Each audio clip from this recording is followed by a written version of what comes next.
Charles Haddon Spurgeon. Poupado. Charles Haddon Spurgeon nasceu em Kelvedon, Inglaterra, em 19 de junho de 1834, e morreu em Mentone, Suíça, em 31 de janeiro de 1892. Tornou-se célebre como pregador menino, e aos 22 anos de idade. Era o pregador mais popular do mundo. O Metropolitan Tabernacle, com 6.000 lugares, foi construído para ele, onde pregou por quase 2 gerações. Seus sermões foram taquigrafados e espalhados por milhares de pessoas pelos países de língua inglesa. Se levarmos em consideração o número de leitores semanais, como também as congregações que o ouviram no Tabernacle, é seguro dizer que Spurgeon pregou para mais pessoas que qualquer outro pregador na história da Igreja Cristã. Quase todos os que registraram a impressão que tiveram da pregação de Spurgeon prestam testemunho da beleza singular sem encanto de sua voz. Sua pregação era direta e pessoal. Certa feita, ele declarou: "Espero nunca pregar diante de uma congregação, desejo sempre pregar para vocês." Charles Francis Adams, ministro americano para a Inglaterra durante a Guerra Civil, brinda-nos com esta impressão de Spurgeon: não havia pensamento característico ou raciocínio moderno. Seu poder consistia em simpatia pela corrente do sentimento humano em todas as idades a respeito do tópico solene da responsabilidade moral a um poder superior, aqui e no futuro.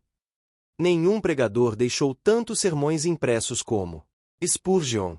Desses milhares de sermões, é difícil fazer uma escolha, pois Spurgeon é menos interessante de ler do que quase todos os grandes pregadores.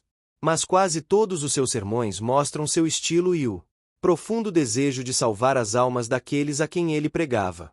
Escolhi o sermão sobre o notável texto, ficando eu de resto.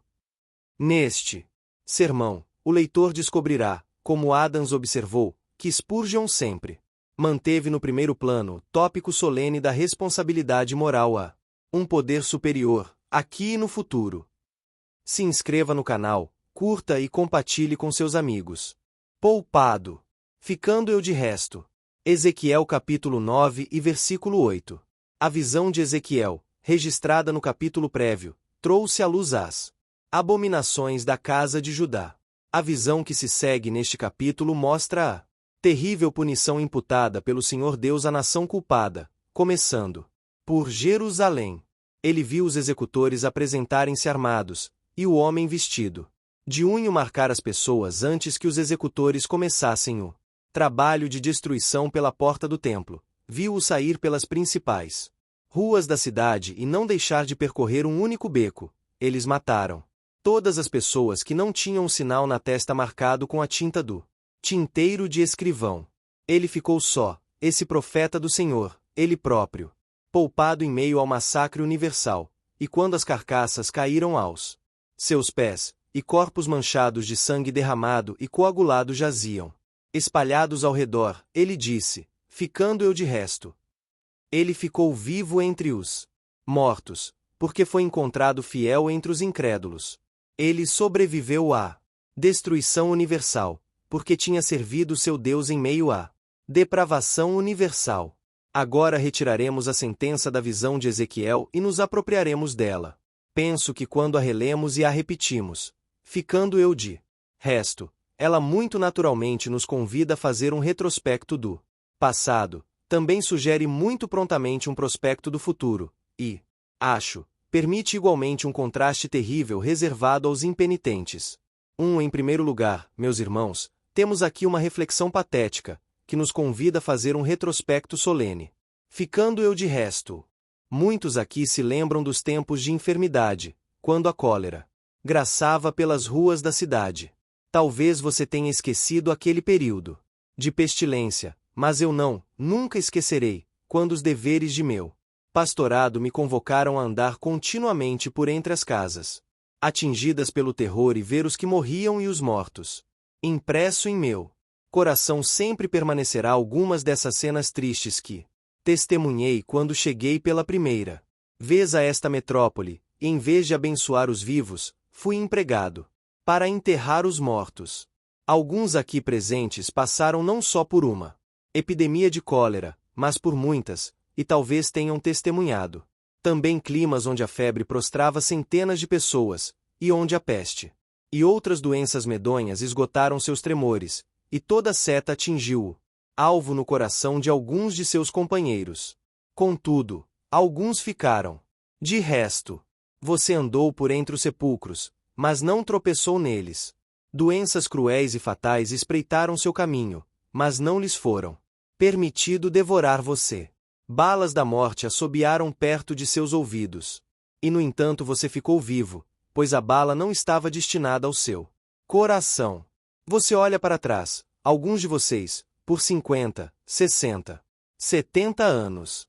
A cabeça calva e branca conta a história de que você não é mais um recruta inexperiente na guerra da vida. Você se tornou veterano. Se não inválido, no exército. Você está pronto para se aposentar, tirar a armadura e dar lugar a outro. Olhe para trás, irmão, você entrou no descanso. Lembre as muitas vezes em que você viu a morte granizar. Multidões à sua volta, fazendo pensar, eu fiquei de resto.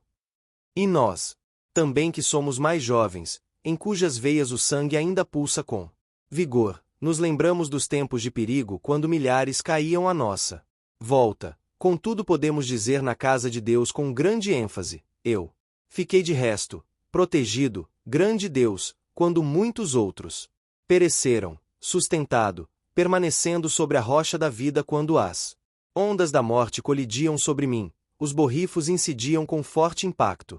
Sobre mim e meu corpo ficou saturado com doença e dor, contudo ainda estou vivo, ainda tenho a permissão de conviver entre as ocupadas tribos dos homens. Que retrospecto como este nos sugere? Não deve cada um de nós fazer a pergunta, para que fui poupado? Por que fui deixado? Nessa época, muitos de vocês estavam, se mesmo agora alguns ainda estão, mortos em delitos e pecados. Você não foi poupado porque era fiel, pois você não produziu nada mais que as uvas de Gomorra. Certamente, Deus não deteve sua espada por haver alguma coisa boa em você. Inúmeros e clamorosos males em seu temperamento, se não ainda em sua conduta, bem poderiam ter exigido sua execução. Você foi poupado. Deixe-me perguntar-lhe por quê? Foi porque essa misericórdia o visitou, essa graça renovou sua alma? Você constatou que foi zero que se deu com você? A graça soberana o venceu. Destruiu os preconceitos, desgelou seu coração glacial, fez em pedaços sua vontade empedernida? Pecador, lembrando as vezes em que você ficou de resto, você foi poupado para que fosse salvo com grande salvação?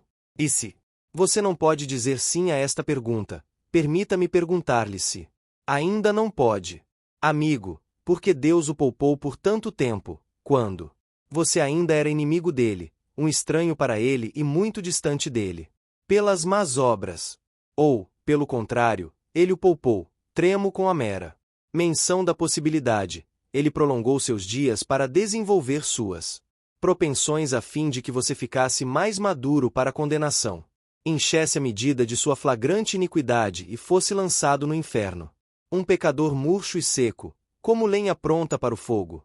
Sua vida encontra-se em tal situação? Esses momentos poupados se deteriorarão através de más condutas, ou serão entregues ao arrependimento e à oração, antes que o último dos sóis se ponha em trevas perpétuas para você olhará para ele agora? Neste caso, você terá razão de bendizer a Deus por toda a eternidade porque você ficou de resto, porque você ficou de resto para que ainda buscasse e ainda o encontrasse, aquele que é o Salvador dos pecadores.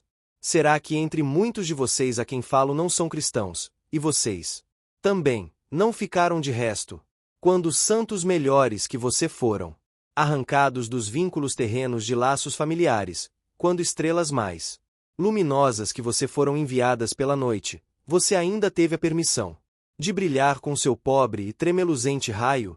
Por quê, grande Deus? Por que eu fiquei de resto? Vou fazer essa pergunta para mim mesmo. Ao-me poupar por tanto tempo, meu Senhor, tu não tens algo mais para eu fazer? Não há um propósito até agora não concebido em minha alma, o qual tu irás me indicar, para cuja execução tu ainda me darás graça e força e ainda me pouparás por mais um pouco de tempo? Ainda sou imortal ou protegido ao menos de toda seta de morte, porque meu trabalho está incompleto? A história dos meus anos foi prolongada porque toda a história das tabuinhas ainda não se completou? Então mostre-me o que tu tens para eu fazer. Visto que fiquei de resto, ajuda-me a que eu me sinta como alguém especialmente consagrado, deixado para um propósito, guardado para um fim. De outro modo eu teria tido vermes, virado comida há muito tempo e meu corpo esmigalhado de volta à terra-mãe. Cristão, sempre faça esta pergunta para si mesmo, mas faça sobretudo quando em tempos de doença e mortalidade incomuns você é poupado. Se fiquei de resto, por quê? Foi porque não fui levado para casa no céu. Porque não entrei em meu descanso. Grande Deus e Senhor, mostra-me o que tu tens para eu fazer, e dá-me graça e força para fazê-lo. Mudemos o retrospecto por um momento e olhemos a misericórdia poupadora de Deus sob outra luz. Eu fiquei de resto. Alguns aqui presentes, cuja história eu sei bem, podem afirmar, eu fiquei de resto, e dizê-lo com ênfase peculiar. Você nasceu de pais descrentes. As primeiras palavras de que você se lembra eram vis e blasfemas, muito ruins para repetirmos. Você se lembra de quanto estava poluído o ar que seus pulmões infantis sorveram em sua primeira respiração, o ar do vício, do pecado e da iniquidade. Vocês cresceram, você e seus irmãos e irmãs, lado a lado, vocês encheram a casa de pecado, prosseguiram em seus delitos juvenis e incentivavam-se uns aos outros a hábitos ruins. Assim você cresceu para a humanidade, e depois foi atado em laços de obliquidade, como também em laços de consanguinidade. Você aumentou as opções, fez novas associações à medida que seu círculo familiar aumentava, assim, aumentava a notoriedade de sua conduta. Vocês todos conspiraram para transgredir o sábado. Você engendrou a mesma artimanha e perpetrou as mesmas impropriedades. Talvez você recorde o tempo em que sempre que os apelos de domingo eram feitos, uma zombaria à santidade era expressa diante do convite. Você se lembra de como um e outro de seus antigos companheiros morreu. Você os acompanhou até o sepulcro e sua alegria foi retida por um pouco. Mas logo irrompeu novamente. Então uma irmã morreu, consumida pela infidelidade. Depois um irmão foi levado. Ele não tinha esperança na morte. Tudo era trevas e desespero para ele. E assim, pecador, você sobreviveu a todos os seus companheiros.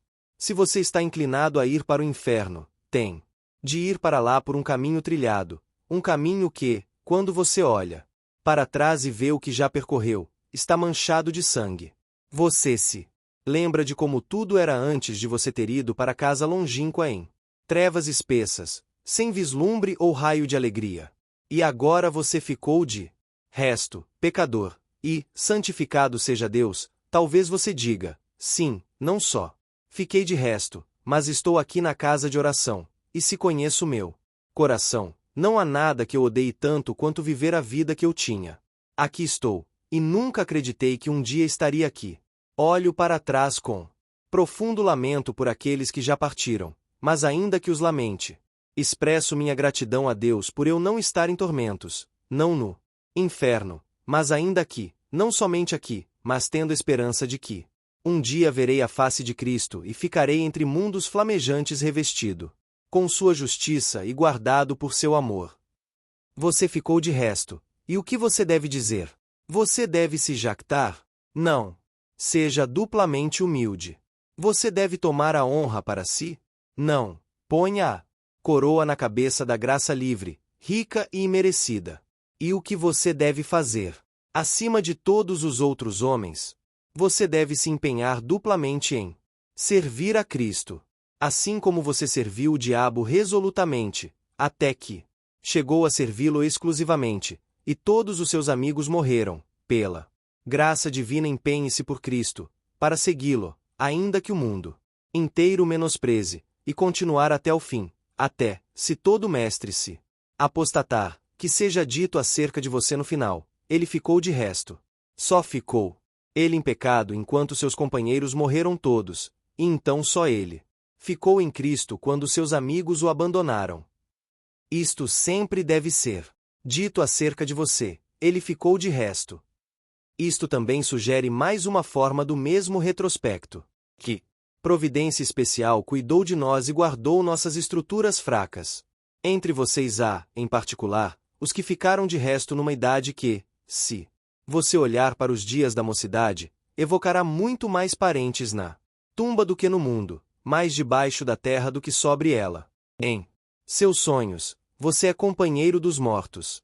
Contudo, você ficou de resto, protegido entre 1000 perigos da infância, guardado na mocidade, guiado com segurança acima dos baixios e areias movediças da imaturidade, acima das pedras e recifes da maturidade. Você chegou além do período regular da vida mortal e ainda está aqui 70 anos exposto à morte perpétua, e ainda guardado até que chegue, talvez, quase aos 80 anos.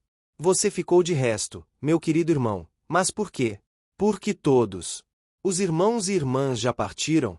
Porque os antigos companheiros de escola foram se reduzindo em número? Você não se lembra de ninguém que hoje esteja vivo, que tenha sido seu amigo na mocidade.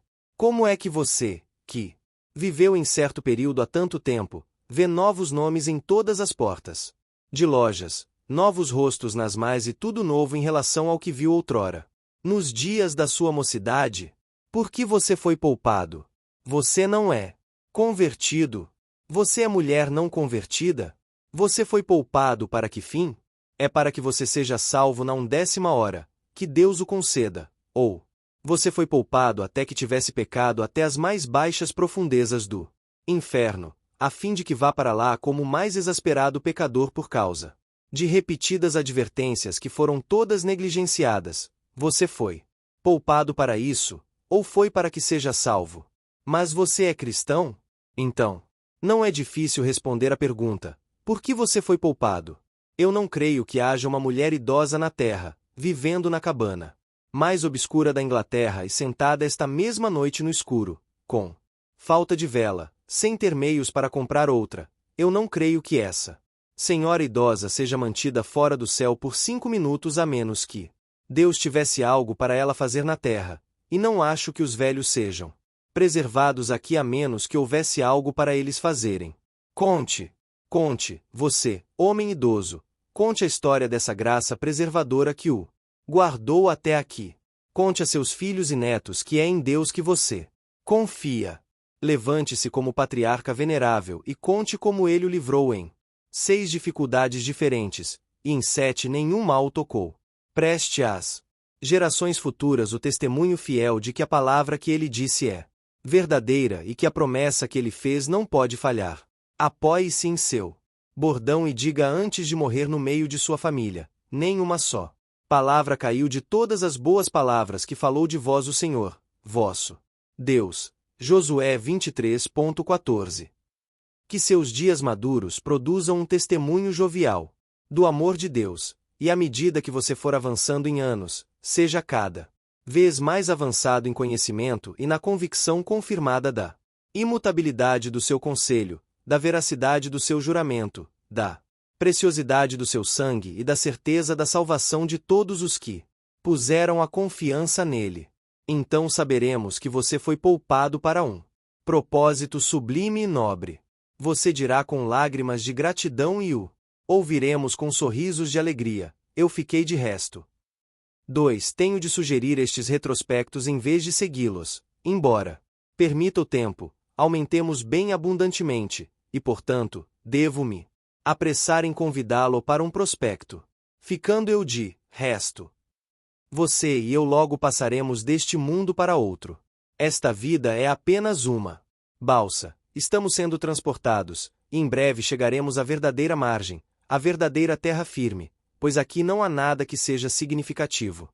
Quando entrarmos no mundo vindouro, teremos de esperar uma ressurreição para breve, uma ressurreição dos justos e dos injustos, e nesse dia solene devemos esperar que tudo que habita a face da terra venha a ser reunido em um lugar.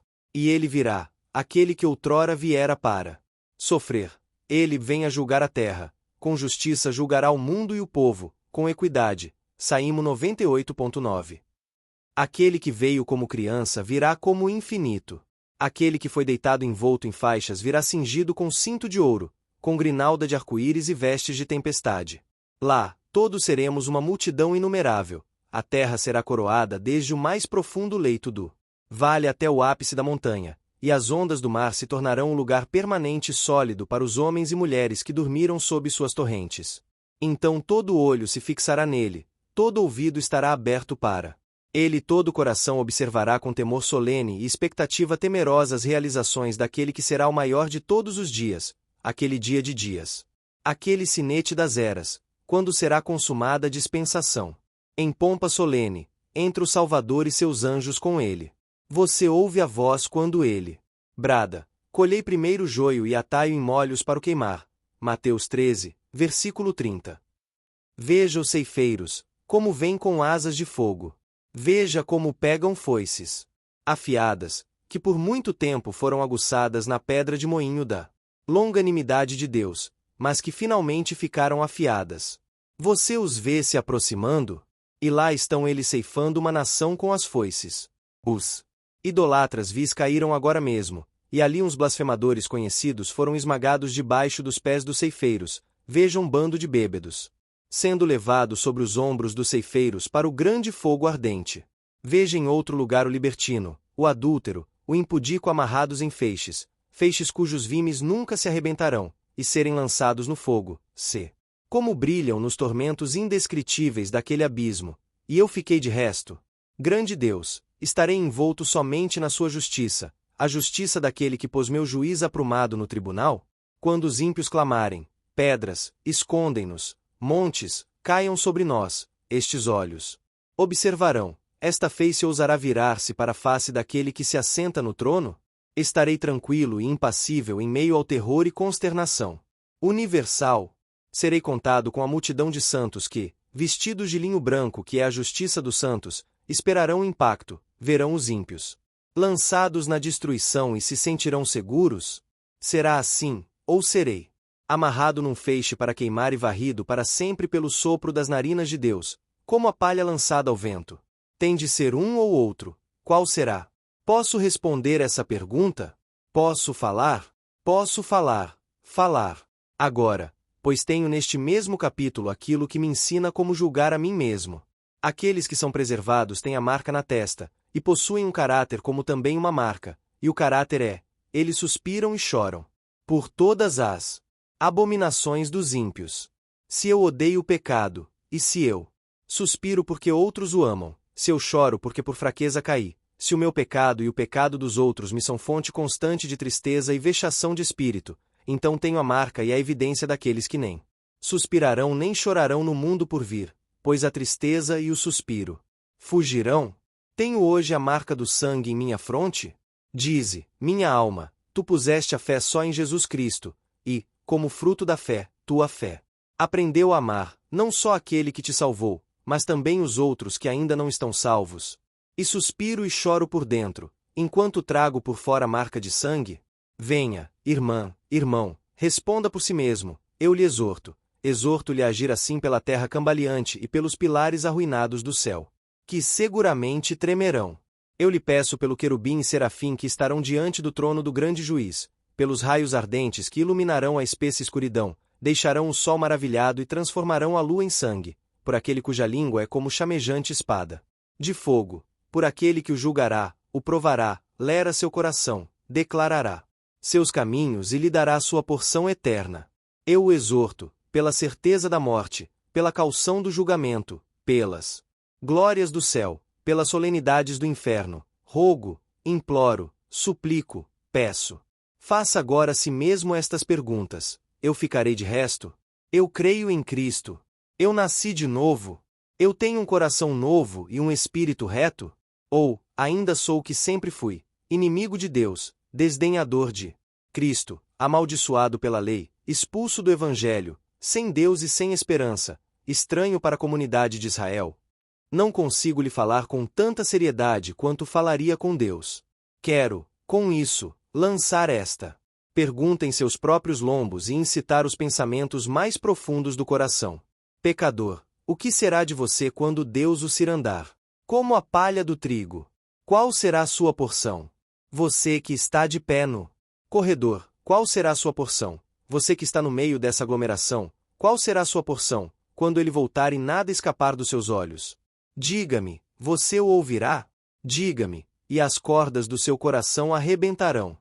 No momento em que ele proferir o som trovejante, apartai-vos, malditos. Ou será sua porção feliz, a sua alma transportada todo esse tempo com felicidade indizível? Vinde, benditos de meu Pai, possuí por herança o reino que vos está preparado desde a fundação do mundo. Mateus 25,34. Nosso texto convida a um prospecto. Peço que você o considere, olhe o fluxo estreito da morte e diga: eu ficarei de resto? 3. Mas agora chegamos a um contraste terrível, que penso nos permitir o texto, ficando eu de resto. Haverá alguns que não ficarão de resto no sentido em que temos falado e, não obstante, ficarão de outra maneira mais horrível. Eles ficarão por misericórdia, abandonados pela esperança, entregues pelos amigos e tornar-se-ão presa da fúria implacável, da severidade súbita, infinita e não mitigada e da justiça de um Deus irado. Mas eles não ficarão isentos de julgamento, pois a espada os achará, as taças de Jeová lhes alcançarão os corações. E esse zelo, cuja pilha é madeira, e muita fumaça os devorará súbita e irremediavelmente. Pecador, você ficará de fora. Digo que você ficará de fora de todas as alegrias afetuosas que hoje você adota, fora daquele orgulho que agora lhe robustece o coração. Você será bastante humilhado. Você ficará de fora daquela estrutura de ferro que hoje repele o dardo da morte. Você ficará sem os amigos e companheiros que o atraem ao pecado e o endurecem na iniquidade. Você ficará sem a sua fantasia agradável e a graça alegre que mofa as verdades da Bíblia e escarnece das solenidades divinas.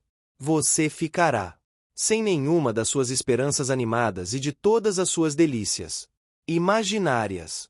Você ficará sem o anjo doce, a esperança, que nunca abandona ninguém senão os que são condenados ao inferno. Você ficará sem o Espírito de Deus que hoje, por vezes, pleiteia com você. Você ficará sem Jesus Cristo, cujo Evangelho foi pregado com muita frequência em seus ouvidos. Você ficará sem Deus Pai, ele fechará os olhos da piedade contra você, suas entranhas de compaixão nunca mais anelarão por você. Nem seu coração dará atenção aos seus gritos.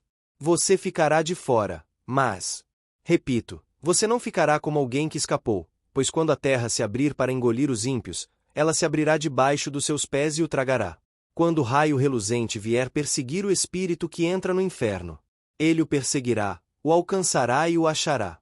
Quando Deus fizer os ímpios em pedaços e não houver ninguém que os livre, ele fará você em pedaços, ele lhe será como fogo consumidor, sua consciência estará cheia de fel, seu coração impregnado de amargura, seus dentes serão quebrados até com pedras miúdas, suas esperanças estraçalhadas com seus raios e todas as suas alegrias fenecidas e destruídas com o seu sopro.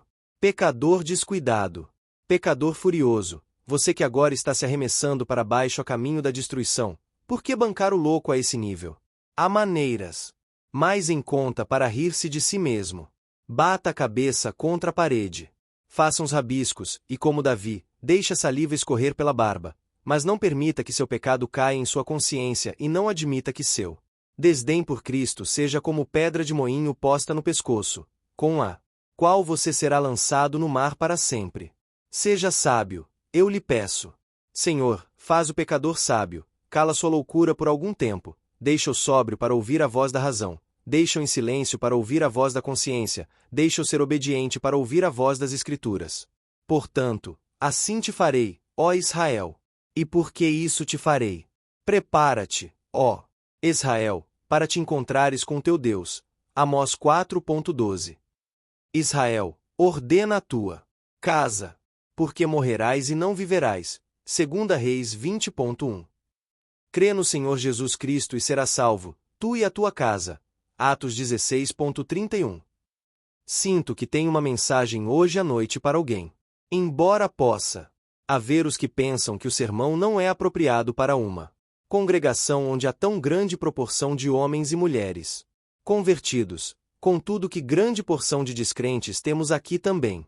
Eu sei que você veio, muitos de vocês, para ouvir alguma história engraçada ou identificar um discurso estranho e extravagante de alguém que você reputa ser excêntrico. Ele é excêntrico e espera continuar assim até que morra, mas é excêntrico sendo sério e desejando ganhar almas. Pobre pecador, não há conto estranho que eu não contasse se achasse que seria bênção para você. Não há linguagem grotesca que eu não usasse, por mais que me fosse atirado de volta, se eu julgasse que lhe seria útil. Não. Tenho em vista ser conhecido como bom orador. Os que usam de linguagem rebuscada moram nos palácios do rei. Eu falo com você como alguém que sabe que não tem de prestar contas a nenhum homem, senão a Deus. Como alguém que terá de prestar contas de si mesmo no último grande dia. E peço-lhe que você não fale sobre isto e aquilo que observou no meu linguajar. Pense apenas sobre isto. Eu ficarei de resto? Serei salvo? Serei arrebatado para habitar com Cristo no céu? Ou serei lançado no inferno? Para sempre e sempre. Reflita a respeito destas coisas. Pense seriamente sobre elas. Ouça a voz que diz: o que vem a mim de maneira nenhuma o lançarei fora. João 6,37. Dê atenção à voz que repreende. Vinde, então, e argui-me, diz o Senhor. Ainda que os vossos pecados sejam como a escarlata, eles se tornarão brancos como a neve, ainda que sejam vermelhos como o carmesim, se tornarão como a branca lã. Isaías 1,18. Como sua vida será poupada quando os ímpios são julgados? Onde mais você achará abrigo quando a tempestade da ira divina rugir? Onde mais você estará senão na porção dos justos no fim dos dias?